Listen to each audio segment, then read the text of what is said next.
하나님, 오늘도 주님을 따라가는 길이 즐겁고 행복합니다. 새벽마다 주님의 전을 향하여 몸과 마음을 향하게 하시고 주님의 말씀에 시선을 두고 우리의 입술로 주님을 찬양케 하시니 감사합니다. 오늘도 주님의 말씀에 순종하며 복된 길을 걸어 나가기 원합니다. 오늘도 주님께서 우리의 길을 예비하시고 바른 길로 인도하여 주실 줄 믿습니다. 나그네로 살아가는 오늘 우리의 하루길이 주님과 함께하는 즐거운 여행길이 되게 하여 주시옵소서. 어두움 후에 빛이 오며 슬퍼한 후에 기쁨이 있고 고생한 후에 기쁨이 있습니다. 십자가 후에 영광이 있고 죽음 온 후에 영생이 있습니다. 하나님, 이러한 도가 진리임을 믿고 고백하오니 우리가 혹시나 연약함 가운데 있을지라도 슬픔 속에 있을지라도 또한 죽음과 가까이 있을지라도 이 진리를 믿음으로 위로를 얻게 하시고 소망을 가지게 하여 주시옵소서. 사도 베드로를 통하여 고난과 죽음을 넘어 생명과 영광이 있음을 다시 배우고 있습니다. 혹시나 우리가 고난 없는 값싼 영광을 구하는 자였다면 이 시간 다시 돌아보게 하시고 하나님께서 주시기로 약속하신 유업을 바라보며 이 땅에서의 삶을 거룩하게 살아가는 우리 모두가 되게 하여 주시옵소서. 이번 주 화요일 화요조찬으로부터 시작하여 또 어제 화요일과 목요일 성인 성서 연구와 오늘 밤에 있을 온라인 지구 성경 공부 모임, 그리고 실버 선교회의 샬롬과 갈렙의 성경 공부 모임까지 이제 2024년 새 학기가 시작되었습니다. 하나님, 강의를 담당하는 목사님들과 이 모임을 위해 봉사하는 모든 봉사자들에게 하나님께서 성령의 충만함을 허락하여 주시옵소서. 이 성서 연구 과정을 통하여 하나님의 마음이 모든 성도에게 잘 전달되기를 원합니다. 또한 모든 성도들이 늘 기쁨으로 만나며 더욱 사랑으로 하나가 되기를 원합니다. 하나님의 말씀이 살아서 역사하며 그 말씀의 실천이 또한 우리 모두에게 감동이 되는 멋지고 아름다운 소망의 성서 연구 모임이 되게 하여 주시옵소서. 하나님, 현재 1007명이 함께하고 있는 소망교회 온통 기쁨 성경 읽기 모임을 위해 기도합니다. 매일 한결같은 마음으로 말씀을 사모하며 성경을 읽고 묵상합니다. 성경을 읽을 때에 주님의 말씀을 잘 이해할 수 있도록 말씀의 영이신 성령께서 역사하여 주시옵소서. 말씀을 통하여 주님의 사랑과 은혜의 크기와 넓이와 깊이를 깨닫게 하여 주시고 참된 지혜를 얻게 하시며 주님의 평화를 누리게 하여 주시옵소서. 말씀을 붙잡고 험한 인생의 길을 걸어갈 때 붙잡은 그 말씀이 힘이 되게 하시고 앞길을 밝히는 환한 등불이 되게 하여 주시옵소서. 오늘부터 신혼부부들의 교회 정착을 위한 프로그램인 허니브리지가 열립니다. 이번에도 10쌍의 신혼부부들이 함께 모여 은혜와 사랑을 나눕니다. 하나님, 이 아름다운 부부들이 서로를 더욱 뜨겁게 사랑하는 시간이 되게 하시고 또한 이들이 우리 교회에 잘 정착하게 되는 계기가 되게 하여 주시옵소서. 이 모임을 위해 수고하고 헌신하는 장로님 내외와 권사님들이 있습니다. 이들의 섬김과 헌신을 주님께서 기쁘게 받아주시고 때를 따라 도우시는 은혜로 덧입혀 주시옵소서. 하나님, 이제 하던 일을 마무리하고 새로운 일을 시작하는 성도님을 위해 기도합니다. 오랫동안 일했던 직장을 뒤로 하고 이제 새로운 사업이나 직장에 취직하여 새 일을 하게 된 분들이 있습니다. 지나간 시간을 안전하게 지켜주시고 많은 좋은 성과가 있게 하신 것도 감사한데 이제 새로운 시간과 기회를 주시니 참으로 감사한 마음입니다. 이제 새롭게 시작하는 그 자리에 주님께서 함께 하시기를 원합니다. 주님께서 새 일을 잘 감당할 수 있는 힘 주시고 지혜와 명철과 능력을 더입혀 주시옵소서. 안전한 길로 푸른 초장으로 인도하실 주님을 믿고 따라가오니 가는 길이 유쾌하고 행복하게 하여 주시옵소서. 아버지 하나님, 의료 파업으로 인하여 치료받지 못하는 환자들이 많이 있다고 합니다. 이 어려운 시기에 그들이 겪고 있는 고통과 불안, 두려움을 주님께서 아십니다. 이 어려운 시간 환자들의 생명을 주님께서 지켜주시고 의료진들과 정부 관계자들에게 지혜를 부어주시어 그들이 하나님의 뜻에 합당한 합의를 이루어가게 하시고 속히 환자들을 돌볼 수 있도록 이끌어 주시옵소서. 어제 입원하여 검사하고 오늘 암 수술을 진행하는 권사님을 위해 기도합니다. 전공의 파업 중에도 하나님께서 수술 일정을 정해주시고 수술을 받게 해주셨습니다. 하나님께서 치료의 광선을 비추어 주셔서 모든 암세포가 깨끗하게 제거되고 건강한 모습으로 치유되게 하여 주시옵소서. 수술 후에 건강한 모습으로 회복하여 맡겨주신 귀한 직분 믿음으로 잘 감당하는 권사님 되게 하여 주시옵소서. 다리가 부러져서 오늘 오른쪽 대퇴부 수술을 하는 시모를 위해 기도하는 집사님이 있습니다. 심장도 부어있고 폐 상태도 안 좋은데 수술을 집도하는 의사 선생님의 손길에 하나님께서 은혜를 더하여 주시옵소서. 수술이 잘 이루어지게 하시고 온전히 회복하기까지 주님께서 동행하여 주시옵소서. 이제 말씀 앞으로 나아갑니다. 사도 베드로를 통하여 내려주시는 주님의 말씀을 겸손한 마음으로 받게 하시고 우리의 삶이 더욱 믿음과 소망으로 깊어지게 하여 주시옵소서. 우리 주 예수 그리스도의 이름으로 기도 올리옵나이다. 아멘.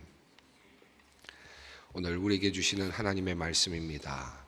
베드로전서 1장 18절로 21절 말씀입니다. 베드로전서 1장 18절로 21절 말씀 함께 봉독하겠습니다.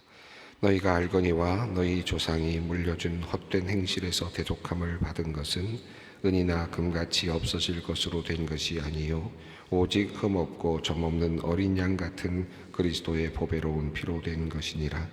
그는 창세전부터 미리 알리신 바 되신 이나 이 말세에 너희를 위하여 나타내신 바 되었으니 너희는 그를 죽은 자 가운데서 살리시고 영광을 주신 하나님을 그리스도로 말미암아 믿는 자니 너희 믿음과 소망이 하나님께 있느니라. 아멘.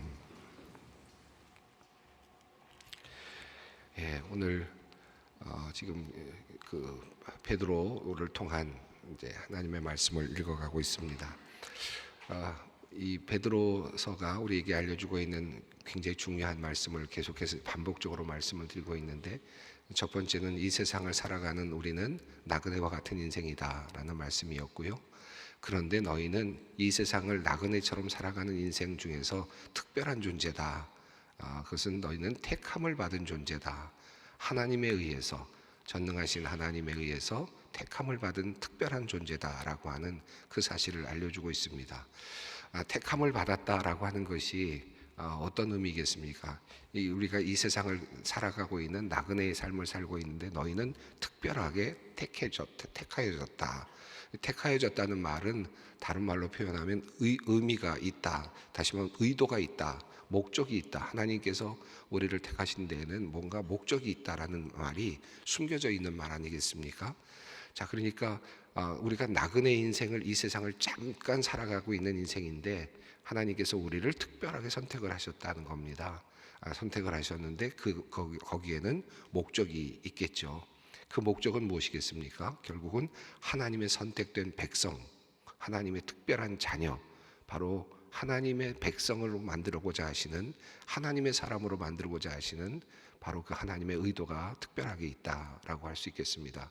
그래서 하나님께서 우리를 특별하게 선택하셨다라고 하는 말씀 안에는 이미 목적이 있는 겁니다. 그 목적은 하나님께서 우리를 하나님의 사람으로, 백성으로, 자녀로 삼으셔서 우리에게 영원한 영광을 주시고자 하신다, 영원한 유업을 주시고자 하신다라고 하는 그 사실이죠. 이것은 우리가 왜라고 묻기가 어려운 부분입니다. 하나님의 자의적인 결단이고 하나님의 또 결정이라고 할 수 있겠습니다. 또 하나님의 미리 아심이라고 할 수 있겠는데, 하나님께서 우리를 택하셔서 우리를 하나님의 백성으로 삼으시고 그리고 하나님의 유업을 우리에게 주시기로 마음을 먹고 계신다, 또 결정하셨다라고 하는 것입니다. 자, 그래서 그것을 얻을 때까지, 그 얻을 때까지는 어느 때냐 하면 그리스도께서 나타나실 때라고 그렇게 표현하고 있습니다. 예수 그리스도께서 나타나실 그때에 우리는 하나님께서 우리를 위해서 예비하신 그 영광을 얻게 될 것이다. 자, 그 영광이 무엇일까? 그러니까 그 목적입니다. 우리를 택하신 목적은 바로 그 마지막 날에 그리스도께서 오실 그때의 영광스러운 영광, 그 하나님께서 예비하신 영광을 우리가 얻게 될 것이다. 그 목적을 위해서 우리를 이미 선택하셨다라고 그렇게 말할 수 있겠습니다. 자, 이 목적에 의해서 하나님께서 우리를 선택하시고 또 지금까지 이끌어가고 계신다. 그런데 우리의 상황은 이제 고난이 있는 겁니다. 우리의 상황은 여전히 어렵고 힘든 상황이라고 할 수 있겠습니다. 자, 그런 이것을 우선 생각하면서 지금 이제 그러면 이제 우리가 이 땅에서 어떻게 살아갈 것인가 이제 하는 그런 내용이었죠. 첫 번째는 이 소망을 굳게 잡자라고 하는 말씀을 했습니다. 1장 13절에서 소망을 굳게 잡자. 오늘 본문 앞서 있는 말씀이죠. 바로 그 본문 말씀에서 이 소망을 굳게 잡자, 이 사실을 굳게 우리가 믿고 가야 된다. 그래서 마음을 동이라라고 하는 말씀을 했습니다. 이 사실이 진실이다라고 하는 사실을 굳게 믿고 나가라라고 하는 것이었고요. 두 번째로는 하나님 앞에서 하나님의 본성을 따라서 우리가 거룩하게 살아야 된다. 우리가 어제 읽었던 말씀입니다. 마음을 동이고 희망을 가지고 이 소망을 놓치면 안 된다라는 것이 첫 번째. 두 번째는 하나님의 백성이 되기 위해서 우리가 선택을 받았기 때문에 하나님의 성품을 받아 누려야 되는데 하나님의 성품으로 살아야 된다. 그래서 하나님께서 오실 때 부끄러움이 없어야 된다. 그래서 심판이라는 표현까지 하였습니다. 그래서 심판이라는 표현과 더불어 이 평가죠. 하나님 앞에 설 때 두려움, 하나님 앞에 서는 것이 두렵다, 두려움을 가져야 된다라는 말까지 하면서 이제 거룩한 삶에 대해서 이야기를 했습니다. 하나님의 성품이 거룩하기 때문에 우리도 거룩하게 살아야 된다라고 하는 겁니다. 이 세상을 살아가는데 세상이 참 짧습니다. 그리고 나그네와 같은 인생입니다. 그리고 우리에게는 어려움이 옵니다. 자, 그러면 우선 그냥 짧은 인생을 산다라고만 했을 때에도 짧은 인생인데 뭐 그냥 막 살자, 얼마 안 되는 인생인데 그냥 대강 살아도 된다, 즐겁게 살자, 행복하게 살자, 이렇게 해도 되지 않겠습니까? 자, 근데 이게 그냥 짧은 인생을 산다라고 하는 그 말 안에는 마음대로 살 수도 있다라고 하는 가능성이 열려 있는데, 그런데 이 짧은 인생을 살고 있는데 하나님의 선택을 받은 사람이다라고 하는 것이 있기 때문에 거기에서 어떤 목적이 있다는 거죠. 짧은 인생을 살아가지만 우리에게는 목적이 있다. 이 사실을 생각하라는 것입니다. 우선 첫 번째로 거룩하라라고 하는 말씀을 했는데, 이제 그러면 우리가 어떻게 살 것이냐? 첫 번째는 이 소망을 가지고 살라. 첫 번째였죠. 두 번째는 어제 읽었던 본문이 거룩하게 살아라, 바르게 살아라, 하나님의 성품을 닮아가는 그런 존재로 살아가라. 그것은 이제 선택된 목적에 부합하는 삶을 살라는 것입니다. 마음대로 사는 것이 아니다. 짧은 인생이기 때문에 그저 안개와 같이 사라지는 나그네와 같은 인생이기 때문에 막 살아도 된다는 것이 아니라 이 시간은 우리에게 매우 중요한 시간이라는 겁니다. 그래서 이 시간을 거룩하게 살라라는 것인데요. 이제 이어지는 본문은 이제 이제 뒤에 나오는 본문입니다만은 두 가지 이제 또 이어지는 내용들이 있는데, 하나는 이제 그러므로 너희가 서로 사랑하며 살아라라고 하는 내용이 이제 뒤에 나옵니다. 그리고 그것은 너희가 하나님의 인자하심을 맛보았다면 그렇게 살아야 된다. 다시 말하면 하나님께서 너희를 사랑해 주셨기 때문에 너희는 그 사랑에 걸맞게 사랑하며 살아야 된다라고 하는 말씀이 뒤에 이제 나옵니다.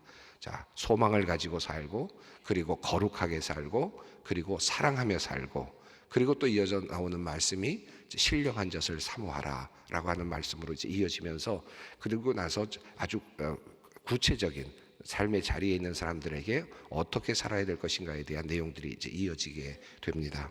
자, 이와 같은 구조 안에서 이제 오늘 본문을 좀 보려고 하는데요. 18절 말씀을 보겠습니다.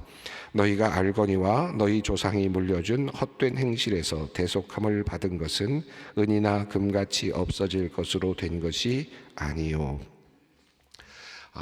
우리가 지금 왜 거룩하게 살아야 되고 또 왜 바르게 살아야 되는가, 바른 그 삶을 살아야 되는가 할 때 첫 번째는 우리가 택함을 받았다, 선택됐기 때문에 다른 인생을 살아야 된다 라고 하는 것인데, 우선 첫 번째는 택하여졌기 때문에 다른 인생을 살아야 돼. 이 세상 사람들과 똑같이 살아서는 안 된다는 것이고, 또 하나는 앞서 우리가 읽었습니다마는 앞으로 주실 유업이 있기 때문에 우리는 이 세상에서 그냥 막 살아서는 안 된다. 앞으로 받을 유업을 생각한다면 지금 힘들지만 바르게 살아야 된다라고 하는 그런 의미인데요.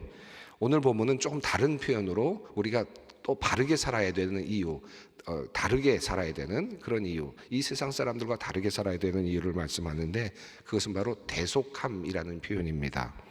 18절에 대속함이라는 표현이 나왔잖아요. 이 대속한 것은 은이나 금 같은 없어질 것으로 된 것이 아니다. 도리어 그것이 아니라 19절 함께 읽습니다. 오직 흠없고 점없는 어린 양 같은 그리스도의 보배로운 피로 된 것이다 라고 이렇게 말씀하고 있습니다. 자, 여기서 다른 방향으로 우리를 또 설득하고 있는데, 그것은 이제 대속함을 받았다. 이것은 이제 그 노예 해방이라고 하는 것과 연결해서 한번 생각해 볼 필요가 있겠습니다. 당시에 노예들이 주인의 몸에서, 주인의 그 지하에서, 아래에서 벗어나서 자유가 되려면, 자유인이 되려면 대속에 대한 그 돈을 내야 된단 말이죠. 대속금, 보석금이나 같은 거죠. 그래서 자유로워지기 위해서는 돈을 내야 됩니다. 그래서 금이라든지 은이라든지 이런 것을 가지고 대속을 해야 되는 거죠. 그러면 내가 자유로운 신분이 됩니다. 자, 이것을 지금 설명하면서 지금 이제 베드로사서는 우리가 대속을 받았다라고 이렇게 말씀을 하고 있습니다. 그러니까 누구인가의 노예가 되어 있었던 상태에서 이제 하나님께서 우리를 샀다는 거죠. 따로 사서 우리에게 참된 자유를 주시려고 대속을 하셨다라고 하는 것입니다. 그런데 이 대속은 금이나 은으로 대속을 한 것이 아니다라고 말합니다.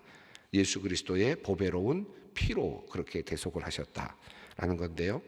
이 보배로운 피에 중심을 두기보다는 이 본문의 흐름 속에서 중요한 부분은 대속을 받았다라는 겁니다. 대속을 받았다는 말은 우리의 신분이 완전히 은혜로 달라졌다는 뜻인데, 우리의 신분이 달라졌기 때문에 이제는 과거에는 종으로 살고 있었던 신분에서 자유인으로 살게 되는 신분으로 바뀌었기 때문에 그 신분에 걸맞는 새로운 삶이 필요하다라는 뜻입니다. 자, 그러니까 여기에서 의미는 또 대속이라고 하는 관점에서 우리를 다시 설득을 하고 있는 겁니다. 과거에는 미래에 받을 상이 있다.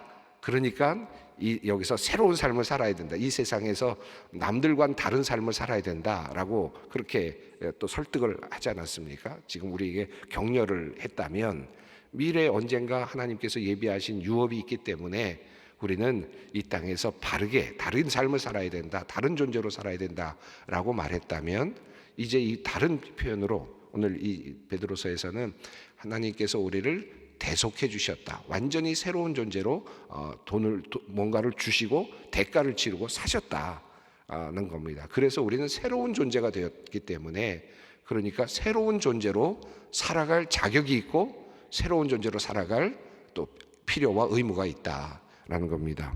그래서 이제 새로운 삶을 살아야 되는 이유를 설명하는데, 이것은 앞에 있는 거룩한 삶과도 연결이 되어 있다고 할 수 있겠습니다.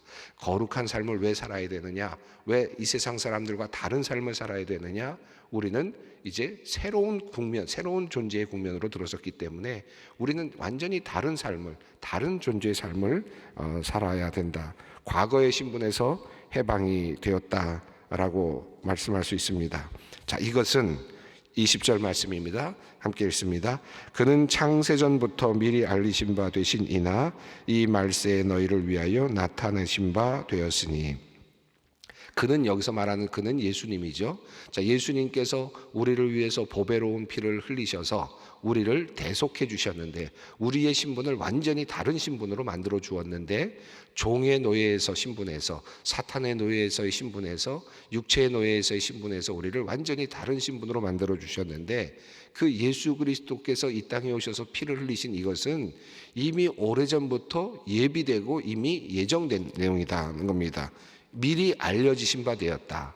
이것은 단순하게 어떤 해프닝으로 일어난 것이 아니라 하나님의 큰 오래된 그런 계획 속에서 아주 차분하게, 아주 분명하게, 정교하게 이루어진 작업이었다라는 겁니다.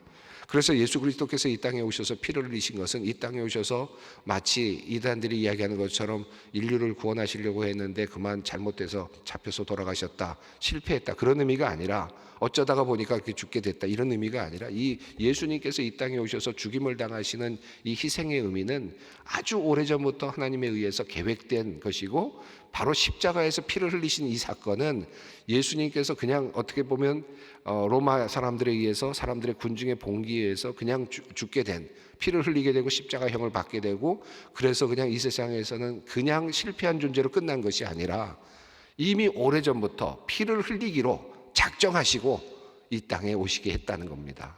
그 의미를, 그 의도를 가지시고 미리 가지신 하나님의 그 계획을 따라서 하나님께서 그렇게 보내셨다라고 하는 사실을 이야기합니다. 그래서 이것이 이제 바로 이때 그것이 드디어 하나님의 계시에 의해서 알려졌다라고 하는 말씀이죠. 이 말씀을 이제 당시의 사람들에게 적용해서 한번 생각해 보면 이런 생각을 해보게 됩니다. 이제 베드로도 후에 거꾸로 십자가에 매달려 죽게 되지 않습니까? 이제 그렇게 우리가 전설을 통해서, 외경을 통해서 알고 있는데, 또 수많은 사람들이 정말 칼로 배임을 당하고 톱으로 썰리기도 하고 어마어마한 사자의 밥이 되기도 하면서 수없는 사람들이 죽어갔단 말이죠. 그랬을 때 이 베드로의 이 말씀이 그들에게 어떤 말씀으로 다가왔을까 한번 생각해 봅니다. 예수님께서 십자가를 지시고 그리고 피를 흘리시면서 대속물로 대속물처럼 어떤 대속의 피를 흘려서 사람들을 사셨던, 그 사람들을 구원하셨던 이 역사적인 사건, 이것이 단순하게 그냥 일하는 것이 아니라 아주 오래된 하나님의 섭리 가운데서 일어났다고 한다면, 베드로가 십자가를 지고 죽게 되는 사건은 어떻게 생각하십니까? 또 우리가 어떤 삶 속에서 고난을 당하고 그 고난을 감내하면서 죽어가야 되는 사건이 있다면 그것은 어떤 것일까요? 선교사들이 나가서 그 선교지에서 자신의 인생을 완전히 다 소진하고 죽음으로 또는 십자가와 같은 길을 가면서 살다가 죽어가게 되는 그 길은 어떤 것일까요? 이 모든 것들이 사실은 하나님의 큰 예비하심 속에 있다, 예지 속에 있다, 그리고 정교하게 이루어지고 있는 하나님의 구원 사역 속에 우리도 사용되고 있다라고 하는 그런 하나의 또 적용도 가능하지 않겠나. 예수님께서 십자가를 지셨다는 것이 단순한 해프닝이 아니라면, 내가 지금 십자가를 지고 있는 이 사건도 단순히 그냥 해프닝이 아니다. 이것은 하나님의 위대하신 계획 속에 있고, 그리고 인류를 온전히 구원하시고자 하시는 그 틀 안에서 나를 지금 활용하고 계시는 것이다. 나의 십자가가, 그리고 나의 고난이 다른 사람들을 구원하고 있는 또 다른 하나의 대속물이 될 수 있다. 이 사실을 우리가 생각해 본다면, 어려움을 당하고 있는 우리의 처지가 단순하게 왜 하나님께서 나에게 어려움을 주시지, 왜 나에게 이런 십자가와 같은 일을 만들어서 힘들게 만드시지 라고 하는 불평에서 끝나는 것이 아니, 불평으로 끝날 수 있는 것이 아니다. 예수님도 그렇게 하시지 않느냐는 거죠. 예수님께서 십자가를 지실 때 이 잔을 내게서 떠나게 해달라고 말씀하시지만, 하나님의 위대하신 계획을 이루시기 위해서 그 고난의 장으로 들어가시고 피를 흘리신 것이죠. 대속의 자리를 가십니다. 그 대속의 자리를 통해서 많은 인류, 모든 인류가 구원을 얻게 되는 놀라운 역사가 일어나고, 이것은 하나님의 미리 아심을 통했다. 미리 아심을 통해서 이미 그렇게 계획이 되고 있는데, 그것은 더 큰 역사를 이루시기 위한 하나님의 어쩔 수 없는 선택이었다라고 할 수 있겠습니다. 자, 이렇게 본다면 초대교회의 이 서신서를 읽고 수많은 사람들이 이제 죽어가게 될 텐데요. 십자가를 지고 정말 억울하게 사자의 밥이 되면서 죽어가는, 정말 박해 시대에서 초대교회가 받았던 그 박해 시대, 그리스도인들이 박해를 받았던 것 중에서 가장 대표적이고 가장 참혹했던 그 시기를 이제 거쳐가게 되는데, 그들은 아마 내가 이 자리에서 사자밥에 먹혀서 죽어가는 것이 또 다른 대속물이 되는 거다. 그리고 하나님의 미리 아신 계획 속에서 이루어지는 역사적인 사건이다. 이것을 통해서 뭔가가 일어날 거다라고 하는 그런 마음을 가지고 죽어가지 않았을까. 그러지 않았으면 죽지 못했을 것 같다는 생각이 들지 않습니까? 단순하게 그냥 미래의 소망이 있고 미래의 어떤 뭐랄까요, 그 상이 있다, 그러니까 그냥 죽는다, 이것도 큰 의미가 있겠지만, 그러나 그보다 더 그들을 마음속에 붙잡았던 것은 아마 이것이 하나님의 뜻이다. 그리고 이것이 바로 내가 이렇게 죽어가는 것이 더 큰 어떤 대속의 어떤 하나님의 사역에 내가 함께하는 나를 제물로 바치는 것이다. 아마 이런 마음으로 쓰러져 가지 않았을까 하는 생각을 해보게 됩니다. 그것이 결국은 초대교회를 만들었고 결과적으로는 로마를 기독교 국가로 만들어가는 초석이 됩니다. 그렇게 수많은 사람들이 죽어가는 순교의 피를 딛고 로마가 이제 기독교를 받아들이고 또 기독교가 온 세상으로 퍼져나가는 출발점이 되거든요. 결국은 초대교회의 그 많은 사람들의 희생이 그 대속물이 됐다라고도 할 수 있겠습니다. 물론 이 본문 속에서는 우리들의 대속물 이 부분이 지금 강조되고자 하는 것은 전혀 아니지만, 여기서는 예수 그리스도께서 우리를 위해서, 우리를 사기 위해서 피를 흘리셨다라고 하는 예수 그리스도의 대속적 사건을 얘기하지만, 이것이 하나님의 아주 오래된 계획 속에 있었다는 이 사실을 내가 받아들이면 나도 또한, 나의 인생도 또한, 나의 고통도 또한 또 마찬가지다, 같은 맥락 안에 있다, 우리는 그것을 또한 믿게 될 것입니다. 21절 말씀을 읽습니다. 너희는 그를 죽은 자 가운데서 살리시고 영광을 주신 하나님을 그리스도로 말미암아 믿는 자니 너희 믿음과 소망이 하나님께 있게 하셨느니라. 자, 이 말씀이 흥미롭습니다. 너희는 하나님을 믿는 자다는 겁니다. 다른 것들을 이렇게 빼고 나면 줄이면 그렇죠. 너희는 하나님을 믿는 자다. 그런데 어떻게 믿는 자냐면 그리스도를 통해서 하나님을 믿는 자다. 다시 말해서 그리스도를 프리즘으로 받아서 그리스도를 하나의 렌즈로 보면서, 렌즈를 통해서, 그리스도라고 하는 렌즈를 통해서 너희가 하나님을 믿게 된 사람들이다 라고 말합니다. 그런데 그리스도라고 하는 이 렌즈는 어떤 렌즈냐면 죽은 자 가운데서 그리스도께서 살아나셨다는 겁니다. 그 살리신 하나님, 그러니까 그리스도를 죽은 자 가운데서 살리신 하나님을 너희가 믿는 자다라는 것입니다. 자, 그러니까 우리가 고난을 당하고 심지어 죽임을 당하고 배신을 당하고 고난 속에 있을지라도 그 하나님은 내가 고난 속에서 십자가에서 죽었어도 하나님은 살리시는 하나님이시기 때문에, 하나님은 우리를 역전시키시는 하나님이시고 하나님은 우리의 삶을 결국은 마지막에는 살려내시는 하나님이시다. 그 하나님을 믿는 것이다. 역전의 하나님을 믿는 것이다 라고 하는 사실, 그리고 죽음에서 생명으로 건져내시는 그 하나님의 능력, 하나님의 섭리를 믿는 것이다. 그러므로 우리는 고난 속에서도 우리는 희망할 수 있고 고난 속에서도 소망할 수 있다 라고 말씀할 수 있겠습니다. 예, 오늘 이 말씀 또 여전히 고난 속에 있는, 또 있을 그 초대교회 교인들을 향한 베드로의 그 마음에 담겨 있는 열정적인 그런 호소라고도 할 수 있겠습니다. 앞을 내다보면서 안타까운 마음으로 그들에게 말씀하고 있는 그런 사랑이 느껴지는 말씀인데요. 이 말씀을 우리의 삶으로 함께 받아들이는 오늘이 되었으면 좋겠습니다. 함께 기도하겠습니다.